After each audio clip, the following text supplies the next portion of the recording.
ঐক্যবদ্ধভাবে লড়াই করেছে। 24-এর 5ই আগস্ট আওয়ামী লীগকে আমরা রাজনৈতিকভাবে পরাজিত করেছি। আমাদের আন্দোলন সংগ্রামের মধ্য দিয়ে অন্তর্বর্তীকালীন সরকার আইনগতভাবে আওয়ামী লীগের ব্যাপারে সিদ্ধান্ত গ্রহণ করেছে। এখন সময় মতাদর্শিকভাবে আওয়ামী লীগের রাজনীতিকে বাংলাদেশ থেকে বিতাড়িত করা। আমরা বিশ্বাস করি জাতীয় যুব শক্তি বাংলাদেশে আর কোন ফেসিবাদ যাতে ফিরে না আসে সেই সংগ্রামে অগ্রণী ভূমিকা পালন করবে।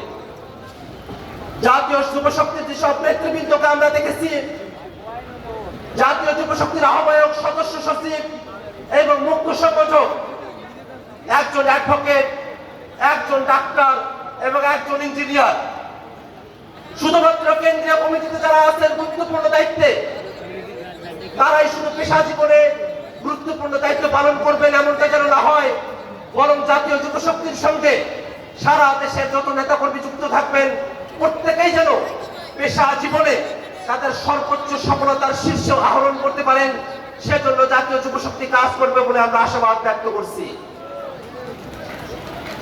বাংলাদেশের আপামর জনতাকে এই দেশের যুব সমাজ সবসময় পথ নির্দেশ করে এসেছে।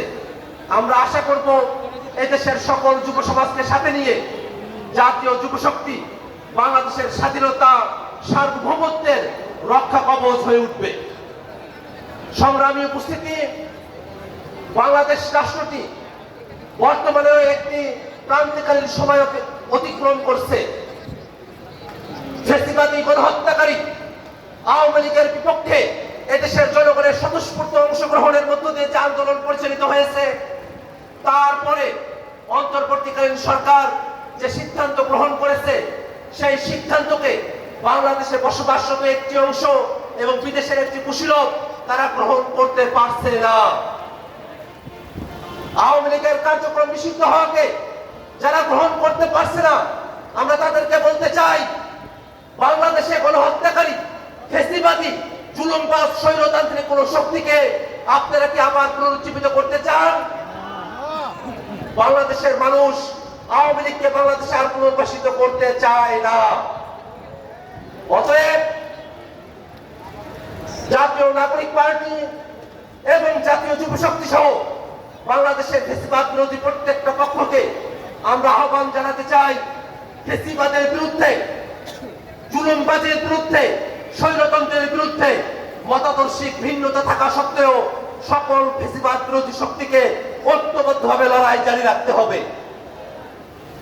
বাংলাদেশ রাষ্ট্রটি ফ্যাসিবাদী এক দল থেকে মুক্ত হয়েছে, কিন্তু ফ্যাসিবাদী ব্যবস্থা এখনো বাংলাদেশের রাষ্ট্রে, বাংলাদেশের সংবিধানে সমানভাবে বিরাজ করছে।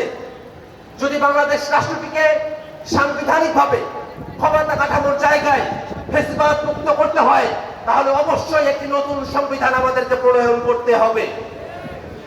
নতুন সংবিধানে অবশ্যই